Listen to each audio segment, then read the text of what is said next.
Hi friends, तो आप लोग का फिर से स्वागत है स्टडी विद बाबा ट्रिक्स में। फ्रेंड्स, तो आज हम लोग फिर से आ चुके हैं खान ग्लोबल स्टडीज के द्वारा जो आपका 50 क्वेश्चन डेली का सेट चल रहा है उसको लेकर।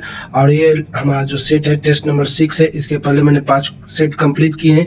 तो अगर आप इसके पहले आपने एक भी सेट नहीं देखा है तो आप हमारे चैनल के प्लेलिस्ट में जाके वहाँ से Khan sir daily 50 GK GS test series का प्लेलिस्ट खोल के वहाँ से 5 टेस्ट को दे सकते हैं, ये देख सकते हैं फ्रेंड्स। तो चलिए आपका समय ना लेते हुए फ्रेंड्स आप सीधे क्वेश्चन पे ही आते हैं। तो चलिए हमारा जो पहला क्वेश्चन है फ्रेंड्स, अगर फ्रेंड्स आप भी किसी कम्पिटिटिव एग्जाम की तैयारी करते हैं तो आप हमारे चैनल पे विजिट करिएगा फ्रेंड।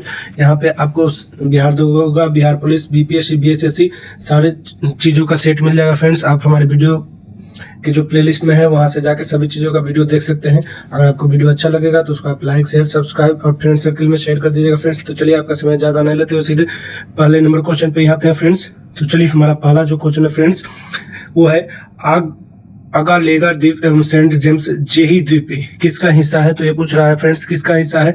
तो ये आपका मॉरिशस का हिस्सा है फ्रेंड्स, ठीक है। आपका दूसरा क्वेश्चन है भारत में तेंदुओं की सर्वाधिक आबादी वाला क्षेत्र है। तो यहाँ पे आपका नेशनल पार्क दिया है फ्रेंड्स। तो आप मैं यहीं पे बता देता हूँ, ज़्यादा नीचे जाने का जरूरत नहीं friends. Nagarjuna Sagar Shri slam tiger reserve जो है सबसे ज़्यादा सर्वाधिक आबादी वाला क्षेत्र। अगर यही राज्य पूछता फ्रेंड्स तो हमारा मध्य प्रदेश में सबसे ज़्यादा तेंदुआ पाया जाता है, ठीक है फ्रेंड्स। नेक्स्ट क्वेश्चन की तरफ बढ़ते हैं फ्रेंड्स।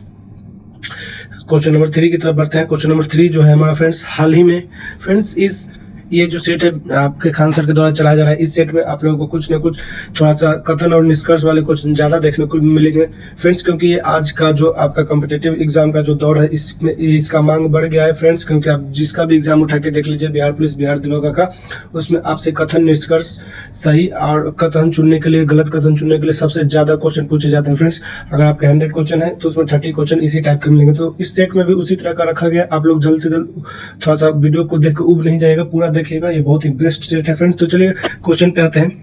हाल ही में प्रधानमंत्री जी द्वारा शेला सुरंग का उद्घाटन किया गया है। इसके संदर्भ में सत्य कथन कौन सा नहीं है पूछा फ्रेंड। तो इसको याद रखिएगा कि नहीं पूछ रहा है कि सत्य कथन पूछ रहा है, ठीक है फ्रेंड्स। थोड़ा सा नहीं और है ये देख लीजिएगा क्योंकि इसमें बहुत सारे लोग गलत करते हैं। तो चलिए पहला ऑप्शन पर तो यह अरुणाचल प्रदेश भूटान सीमा के निकट स्थित है, ठीक है, तो बिल्कुल सही बात, ठीक है। दूसरा है असम के गुवाहाटी और अरुणाचल के तवांग के मध्य कनेक्टिविटी प्रदान करता है, ये भी सही है। तीसरा है इसका निर्माण NHAI द्वारा किया जा रहा है जो कि NH13 से लिंक होगा, नहीं, NHAI के द्वारा इसका नहीं किया जा रहा है। चौथा है फ्रेंड्स आपका इसका उद्घाटन 9 मार्च 2024 को किया गया था, जिसका निर्माण कार्यवर्ष 2017 में पूरा हुआ। नहीं, इसका निर्माण कार्यवर्ष जो था 2019 में पूरा हुआ है फ्रेंड्स। तो इसमें आपका पूछा है कि गलत कौन है, तो आपका गलत 3 और 4 हो जाएगा, ठीक है फ्रेंड्स। तो इसका ऑप्शन नीचे दिया होगा, 3 और 4 कहाँ है, तो आपका ऑप्शन नंबर बी सही हो जाएगा। नेक्स्ट क्वेश्चन की तरफ बढ़ते फ्रेंड्स। क्वेश्चन नंबर 4 की तरफ शाहपुर कांडी डैम प्रोजेक्ट के संदर्भ में सत्य कथन है। शाहपुर कांडी डैम प्रोजेक्ट के संदर्भ में कौन सा कथन सत्य पूछा है, ठीक है फ्रेंड्स। तो इसमें चलिए हम लोग पहले पढ़ते हैं। ऑप्शन पहला है रावी नदी पर पंजाब के पठानकोट जिले में स्थित है, ठीक है, तो ये सही है। दूसरा ये माधोपुर हेडवर्क से 8 किलोमीटर अनुप्रवाह पर स्थित है, ये भी सही है। नहीं फ्रेंड्स ये गलत है, ठीक है, ये 8 किलोमीटर के प्रवाह पे नहीं है, उससे ज्यादा है। तीसरा है इसे नाबार्ड के माध्यम से केंद्रीय सहायता प्रदान की जाएगी, ये सही है, ठीक है। चौथा इसके तहत 206 मेगावाट विद्युत उत्पादन होगा, बिल्कुल सही है। पांचवा है इसके तहत बांध की ऊंचाई 155 मीटर होगी, नहीं फ्रेंड्स बांध की ऊंचाई 155 मीटर नहीं होगी।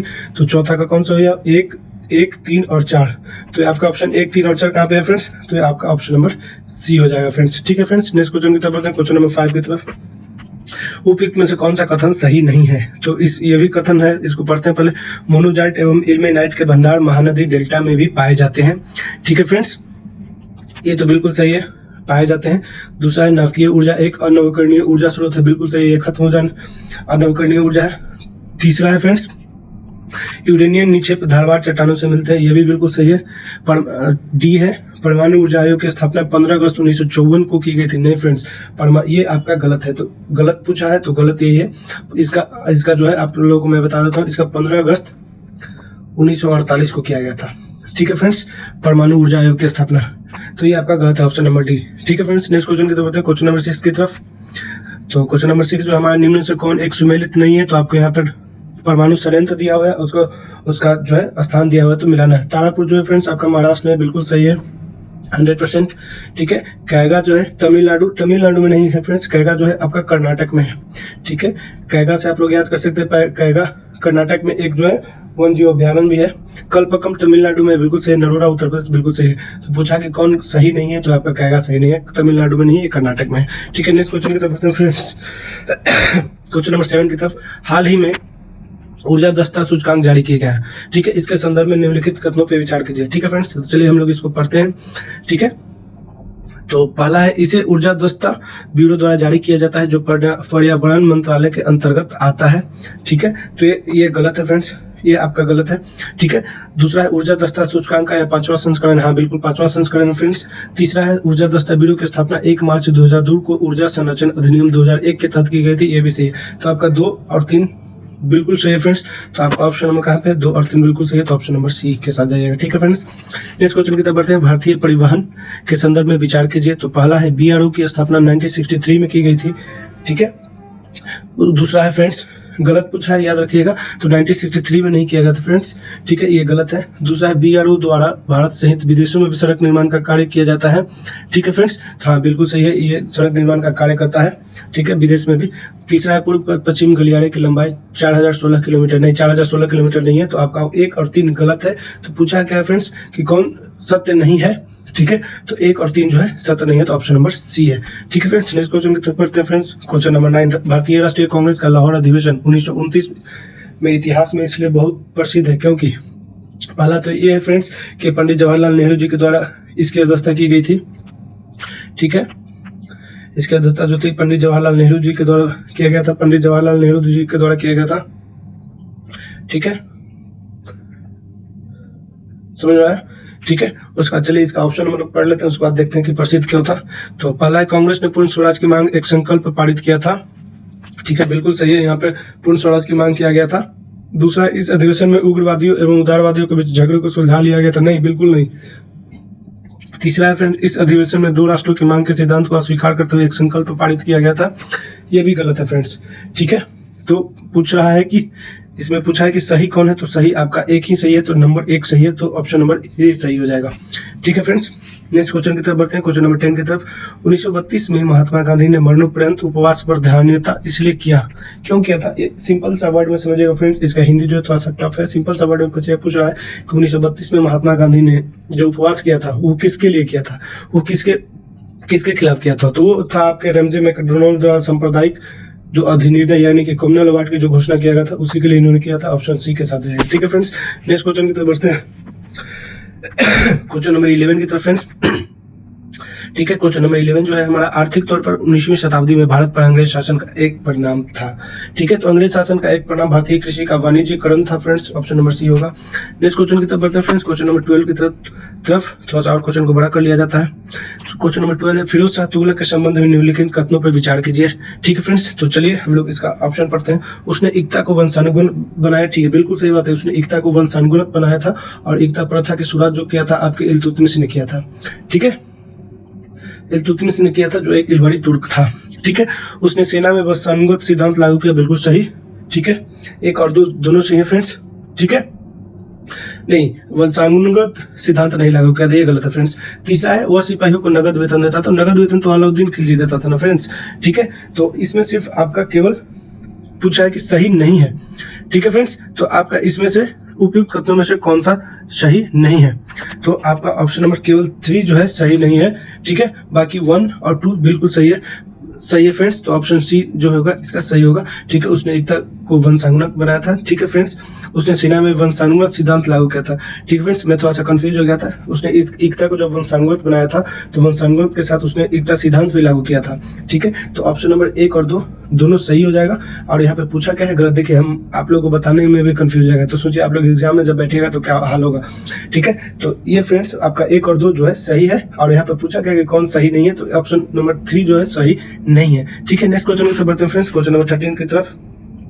भारतीय इतिहास के संदर्भ में निम्नलिखित में से कौन सा सामंती व्यवस्था का एक अनिवार्य तत्व था। तो सामंती व्यवस्था का एक अनिवार्य तत्व जो था, चलिए ऑप्शन को पढ़ते हैं। अत्यंत सशक्त केंद्रीय राजनीतिक सत्ता और अत्यंत दुर्बल प्रांतीय अथवा स्थानीय राजनीतिक सत्ता। नहीं, ये थोड़ा उतना ऑप्शन सही नहीं है। दूसरा है, भूमि के नियंत्रण तथा स्वामित्व पर आधारित प्रशासनिक संरचना का उदय। ये बिल्कुल सही है। ठीक है, तीसरा है, सामंत तथा उसके अधिपत्य भी स्वामी दास सामंत का बनना। ये भी सही है, यानी कि ऑप्शन नंबर 2 और 3 सही है फ्रेंड्स। ठीक है, तो चलिए देखते हैं ऑप्शन नंबर कहा 2 और 3। तो ऑप्शन नंबर बी के साथ जाइएगा फ्रेंड्स, 2 और 3 सही है। नेक्स्ट क्वेश्चन 14 नंबर क्वेश्चन की तरफ मौर्य काल की वास्तुकला के संदर्भ में निम्नलिखित कथनों में से कौन सा सत्य है। ठीक है, मौर्य काल के वास्तुकला के बारे में यहाँ पे पूछ रहा है फ्रेंड्स। तो चलिए हम लोग पढ़ते हैं। पहला, बड़े पैमाने पर पत्थर की इमारतें बनाने का कार्य प्रारंभ हुआ, नहीं ये गलत है। दूसरा, पत्थर के स्तंभ राजस्थान में तैयार किए जाते थे, हाँ बिल्कुल सही है, ये पत्थर के जो स्तंभ थे राजस्थान में ही तैयार किए जाते थे फ्रेंड्स।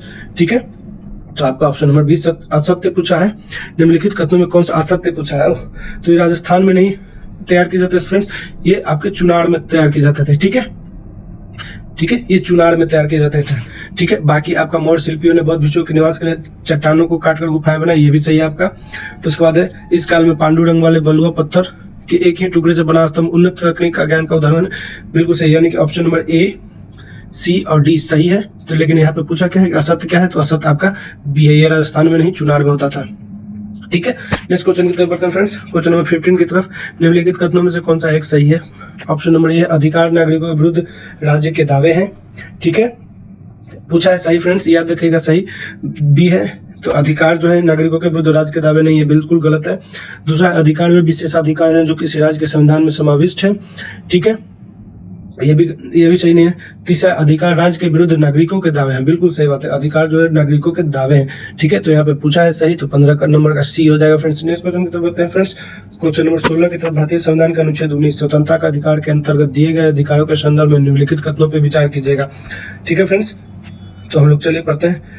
उसके बाद पहला है, भारतीय संविधान के प्रावधानों के अनुसार जब कोई मंत्री परिषद अपना इस्तीफा या बदल जाए तो उससे भी इस्तीफा देना चाहिए। ठीक है फ्रेंड्स, तो इसमें भी पूछा है कि कौन सही है। ठीक है फ्रेंड्स, तो ये आपका ऑप्शन नंबर ए जो है, ऑप्शन ए, तो ये बिल्कुल सही है। उसके बाद दूसरा पढ़ते हैं फ्रेंड्स। ठीक है, उसे संसद की संयुक्त बैठक की कार्रवाई में भाग लेने और बोलने का अधिकार होता है। ठीक है फ्रेंड्स, ये भी सही है फ्रेंड्स। ठीक है, तीसरा है, उसका पारिश्रमिक सर्वोच्च न्यायालय के न्यायाधीश के बराबर होता है। ठीक है फ्रेंड्स, ये भी सही है। ये ऑप्शन थोड़ा सा 1 मिनट रुक गया फ्रेंड्स, ये कौन सा, मैं 17 नंबर क्वेश्चन पढ़ रहा हूँ, वो उसीलिए मुझे लगा कि थोड़ा सा गलत हो रहा है फ्रेंड्स। 16 नंबर क्वेश्चन आपका यहाँ पर मैंने पढ़ा था। ठीक है, फिर से मैं पढ़ देता हूँ, थोड़ा सा कंफ्यूज नहीं होगा फ्रेंड्स।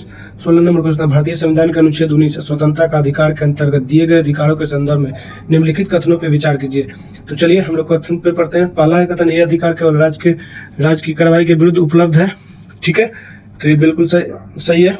ठीक है, दूसरा, ये अधिकार भारत के नागरिकों के साथ साथ विदेशियों को भी प्राप्त है, नहीं ये भारत के नागरिकों के साथ साथ विदेशियों को प्राप्त नहीं है, तो केवल एक सही होगा, भारतीय नागरिकों को जो प्राप्त है, केवल भारतीय नागरिकों को जो प्राप्त है, केवल भारतीय नागरिकों को जो आपके प्राप्त है वो अनुच्छेद 15, 16, 19, 29 और 30।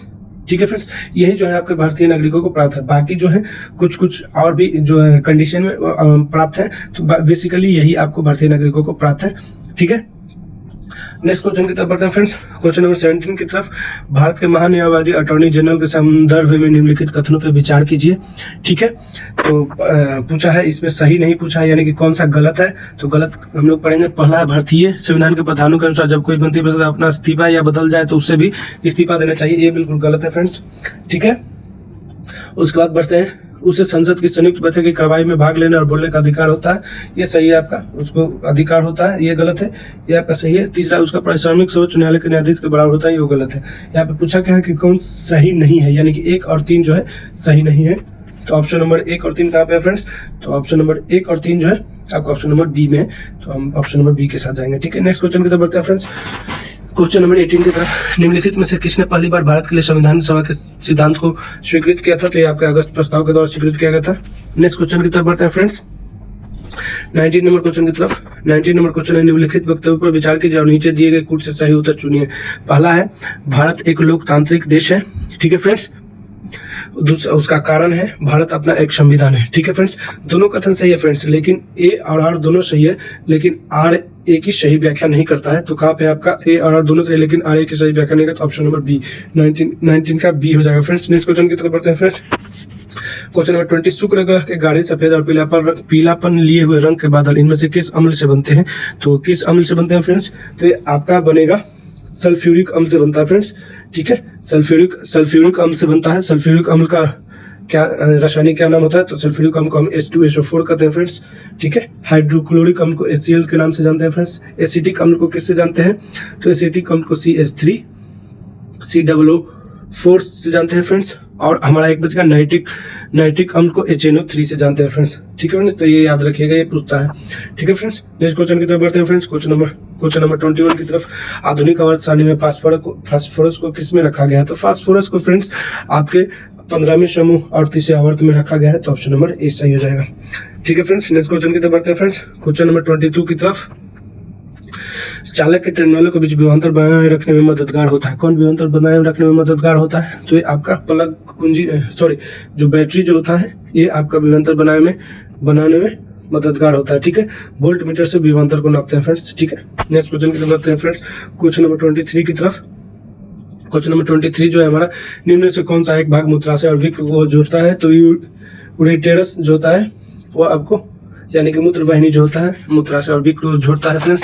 24 नंबर क्वेश्चन है फ्रेंड्स। फ्रेडरिक बोहलर द्वारा यूरिया के निर्माण के लिए इनमें से किस यौगिक का उपयोग किया गया था? तो ये आपको अमोनियम साइनाइड का यूज किया गया था फ्रेंड्स। ठीक है फ्रेंड्स, अमोनियम साइनाइड का यूज किया गया था। नेक्स्ट क्वेश्चन की तरफ बढ़ते हैं फ्रेंड्स। 25 नंबर क्वेश्चन, निम्नलिखित में से कौन सा कथन जो है गलत है?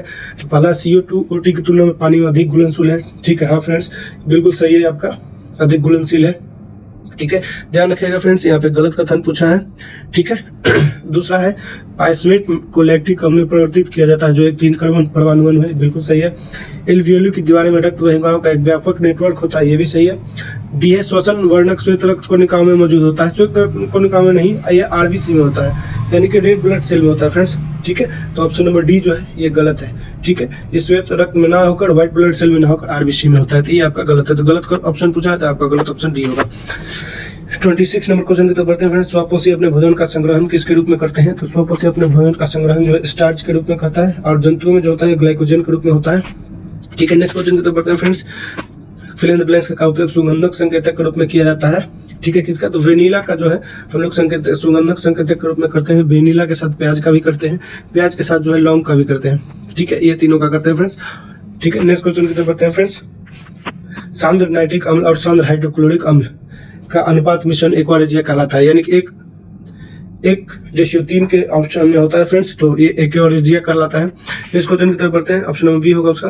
29 नंबर क्वेश्चन की तरफ बढ़ते हैं। ऊर्जा के वे स्रोत जो प्राकृतिक में बहुत लंबे समय तक जमा हुए हैं और जिनके खत्म हो जाने पर उन्हें जल्दी से बदला नहीं जा सकता, तो आपको पता होगा ऊर्जा के गैर नवीकरणीय स्रोत होते हैं फ्रेंड्स, ऑप्शन नंबर डी होगा। ठीक है, नेक्स्ट क्वेश्चन की तरफ बढ़ते हैं फ्रेंड्स। पाचन के दौरान पित्त की भूमिका क्या होती है? तो पाचन के दौरान जो होता है पित्त की भूमिका होती है वसा का पायसीकरण करना फ्रेंड्स, तो वे वसा का पायसीकरण करते हैं। 31 नंबर क्वेश्चन है फ्रेंड्स। ऑटोमोबाइल एयर बैग में निम्नलिखित में से किस रसायन का उपयोग किया जाता है? तो सोडियम एजाइड का उपयोग किया जाता है फ्रेंड्स। ठीक है, नेक्स्ट क्वेश्चन की तरफ बढ़ते हैं फ्रेंड्स। क्वेश्चन नंबर 32, ब्यूटेन और पेंटोन के समवायु की कुल संख्या क्या है? यानी कि आइसोमर्स पूछ रहा है फ्रेंड्स, तो क्रम से कितने कितने होते हैं? तो ब्यूटेन और पेंटेन का, तो ब्यूटेन का 2 होता है और पेंटेन का 3 होता है फ्रेंड्स, तो ऑप्शन नंबर सी के साथ जाएंगे फ्रेंड्स। नेक्स्ट क्वेश्चन की तरफ बढ़ते हैं। 33 नंबर क्वेश्चन।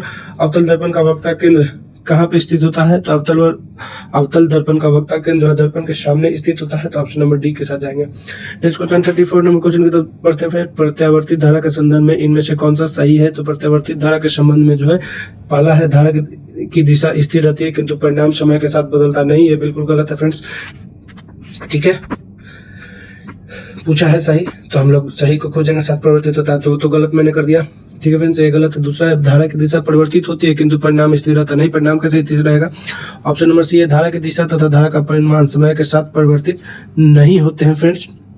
ठीक है, तो ये भी आपका गलत है, परिवर्तित होते हैं, धारा की दिशा तथा परिणाम समय के साथ परिवर्तित होते हैं, बिल्कुल सही, दोनों के दोनों परिवर्तित होते हैं। ठीक है, तो आपका ऑप्शन नंबर डी होगा 34 का। नेक्स्ट क्वेश्चन की तरफ बढ़ते हैं। किस वर्ष में वित्तीय क्षेत्र मूल्यांकन समिति यानी कि CFSA की स्थापना भारत सरकार और रिजर्व बैंक के द्वारा दोनों ने मिलकर किया था? तो ये आपको 2006 में किया गया था, इन दोनों के द्वारा CFSA की स्थापना। नेक्स्ट क्वेश्चन की तरफ बढ़ते हैं। वित्तीय क्षेत्र आकलन समिति CFSA के अध्यक्ष निम्नलिखित में से कौन थे? ठीक है, अभी उसका पूछा कब स्थापना किया गया था, तो स्थापना किया था 2006 में, और इसका अध्यक्ष जो है अभी राकेश मोहन जी है। ठीक है फ्रेंड्स, नेक्स्ट क्वेश्चन की तरफ बढ़ते हैं फ्रेंड्स। क्वेश्चन नंबर 37, भारत में वित्तीय समावेशन की अवधारणा पहली बार किस 5 साल की योजना में शामिल की गई थी? तो वित्तीय समावेशन की योजना जो था आपके 2007 से 2012 में 11वीं पंचवर्षीय योजना के द्वारा किया गया था। 11वीं पंचवर्षीय योजना का कार्यकाल था जो 2007 से लेकर 2012 तक था फ्रेंड्स। नेक्स्ट क्वेश्चन की तरफ बढ़ते हैं फ्रेंड्स। क्वेश्चन नंबर 38 के निम्नलिखित में कौन सा सालाना ग्लोबल लिंग गैप रिपोर्ट यानी कि ग्लोबल जेंडर गैप रिपोर्ट तैयार करता है और रिलीज करता है? कौन करता है? तो ये आपके वर्ल्ड इकोनॉमिक फोरम करता है फ्रेंड्स, WFI। ठीक है, ये आपका WIF करता है, वर्ल्ड इकोनॉमिक फोरम, यही जो है आपका ग्लोबल जेंडर गैप रिपोर्ट तैयार करता है। 39 राज्य सहकारी कृषि और ग्रामीण विकास बैंक SCRADB का मुख्य कार्य क्या है?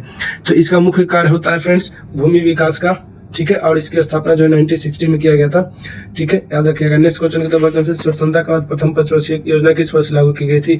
तो आपको याद हो गया 1951 में लागू किया गया था फ्रेंड्स, ठीक है। और 1952 में क्या हुआ था? NDC की स्थापना हुई थी, नेशनल डेवलपमेंट काउंसिल का स्थापना हुआ था फ्रेंड्स, ठीक है। नेक्स्ट क्वेश्चन की तरफ बढ़ते हैं फ्रेंड्स। 41 नंबर क्वेश्चन है, ग्लोबल 500 सूची में रिलायंस इंडस्ट्री 86 यानी कि 86 स्थान पर सर्वोच्च भारतीय कंपनी के रूप में शामिल है। इस सूची में प्रथम स्थान पर कौन है? तो प्रथम स्थान पर आपका वालमार्ट है, ठीक है, समझ में आया फ्रेंड्स। प्रथम स्थान पर वालमार्ट है, द्वितीय स्थान पर आपका अमेजन है, तृतीय पर आपका सिस्टम ग्रिड है जो चाइना का है, और चौथा स्थान पर सऊदी अरेबिया का सऊदी अरामको है, ठीक है। और भारत जो है, भारत की जो कंपनी है आपका रिलायंस इंडस्ट्री, ये 86 पे है, ठीक है। नेक्स्ट क्वेश्चन की तरफ बढ़ते हैं फ्रेंड्स। 42 नंबर क्वेश्चन, हाल ही में 7 अगस्त को 10वां राष्ट्रीय हथकरघा दिवस मनाया गया। यह दिवस किस आंदोलन से जुड़ा था? तो स्वदेशी आंदोलन से जुड़ा था फ्रेंड्स। और स्वदेशी आंदोलन कब मनाया गया था, कब हुआ था? तो 7 अगस्त 1905 को हुआ था फ्रेंड्स, बंगाल विभाजन के विरोध में, ठीक है। नेक्स्ट क्वेश्चन की तरफ बढ़ते हैं फ्रेंड्स। क्वेश्चन नंबर 43, केंद्रीय कृषि मंत्री शिवराज सिंह चौहान ने 100 बागवानी क्लस्टर स्थलों के लिए कितने करोड़ रुपए की घोषणा की है? तो उन्होंने कितने करोड़ की घोषणा किया था? मेरे शायद 18,000 करोड़ की घोषणा की है फ्रेंड्स, ठीक है। यहाँ पर ऑप्शन में कहा है आपका 18,000, ये है, तो 18,000 करोड़ रुपए की घोषणा इन्होंने किया है। 43 का डी होगा फ्रेंड्स। नेक्स्ट क्वेश्चन है 44 नंबर, हाल ही में भारत सरकार ने आदिचुंचनगिरी और चुलुनार को मूल अभयारण्य घोषित किया है, ठीक है। यह दोनों अभयारण्य क्रमशः कहाँ है? तो ये जो है आपका आदिचुंचुड़ी, ये कर्नाटक में है, ठीक है, और ये चुलुनार जो है केरल में, ठीक है। तो ऑप्शन नंबर बी इसका सही हो जाएगा फ्रेंड्स, ठीक है फ्रेंड्स। नेक्स्ट क्वेश्चन की तरफ बढ़ते हैं। क्वेश्चन नंबर 45 की तरफ, RBI ने अपनी मौद्रिक नीति में समिति में वित्त वर्ष 2025 के लिए मुद्रास्फीति का अनुमान कितना प्रतिशत बनाया है? तो कितना प्रतिशत बनाया फ्रेंड्स, ठीक है। इसमें फ्रेंड्स एक बात ध्यान रखिएगा, ये आपके चारों के चारों ऑप्शन गलत है, ठीक है। अगर अप्रोक्सीमेटली अगर कहेगा एग्जाम में आएगा तो आप 4.4% तक जा सकते हैं, लेकिन ऐसे इन्होंने अनुमान लगाया है 4.5% का, ठीक है फ्रेंड्स। नेक्स्ट क्वेश्चन की तरफ बढ़ते हैं। RBI ने अपने मौद्रिक नीति समिति में वित्त वर्ष 2025 के लिए GDP वृद्धि का अनुमान कितना % बताया? तो GDP का अनुमान जो है 7.2% बताया इन्होंने, ठीक है फ्रेंड्स। तो ऑप्शन नंबर सी हो जाएगा, ठीक। नेक्स्ट क्वेश्चन की तरफ बढ़ते हैं फ्रेंड्स। क्वेश्चन नंबर 47 की तरफ, भारत ने किस देश को पराजित कर दूसरी बार CAVA महिला वॉलीबॉल नेशंस लीग जीत लिया है? तो इन्होंने नेपाल को हराया है, ठीक है। भारत विजेता रहा है, नेपाल विजेता रहा है, ठीक है। नेक्स्ट क्वेश्चन की तरफ बढ़ते हैं फ्रेंड्स। क्वेश्चन नंबर 48 है, सेना ने पर्वत प्रवाह अभ्यास कहाँ आयोजित किया? तो पर्वत प्रवाह आवास लद्दाख में आयोजित किया गया फ्रेंड्स। नेक्स्ट क्वेश्चन की तरफ बढ़ते हैं। विज्ञान प्रौद्योगिकी और नवाचार क्षेत्र में योगदान के लिए सरकार ने राष्ट्रीय विज्ञान पुरस्कार किसे दिया? मोस्ट इंपोर्टेंट क्वेश्चन है, राष्ट्रीय विज्ञान पुरस्कार किसे दिया गया? तो आपका गोविंद राजन जी है, गोविंद राजन पद्मनाभन, ठीक है। नेक्स्ट क्वेश्चन की तरफ बढ़ते हैं। आपका आज का 50 क्वेश्चन है फ्रेंड्स, 50 नंबर क्वेश्चन है, इसके साथ ही ये सेट खत्म हो जाएगा। तो चलिए 15 नंबर क्वेश्चन पढ़ते हैं। CNS क्रॉस टू अस्थि ईयर कोर्स 2, ठीक है, समझ में आया फ्रेंड्स। ये आपका यहाँ से जो है क्वेश्चन थोड़ा सा ईयर कोर्स, ये जो यहाँ से इसको काट दीजिएगा, थोड़ा सा मिसप्रिंट हुआ है, ठीक है। CNS क्रॉस टू अस्थि ईयर कोर्स दस्तावेज को किसने प्रकाशित किया या अनावरण किया? तो किसने किया था फ्रेंड्स? तो ये आपके अनिल चौहान जी हैं, जो सेकंड CDS हुए थे, जो सेकंड CDS है वही हमारे इन्होंने ही प्रकाशित किया था फ्रेंड्स, ठीक है फ्रेंड्स। तो आज आपका जो है खान सर के द्वारा जो चलाया जा रहा था 50 क्वेश्चन का सेट, ये खत्म हुआ फ्रेंड्स। आप लोग कमेंट में बताइएगा आप लोगों को वीडियो कैसा लगा। अगर आपको वीडियो अच्छा लगता है तो लाइक शेयर सब्सक्राइब कीजिएगा फ्रेंड्स। तब मिलते हैं नेक्स्ट सेट में, सेट नंबर 7 में फ्रेंड्स। तब तक के लिए धन्यवाद, जय हिंद, जय भारत, थैंक यू।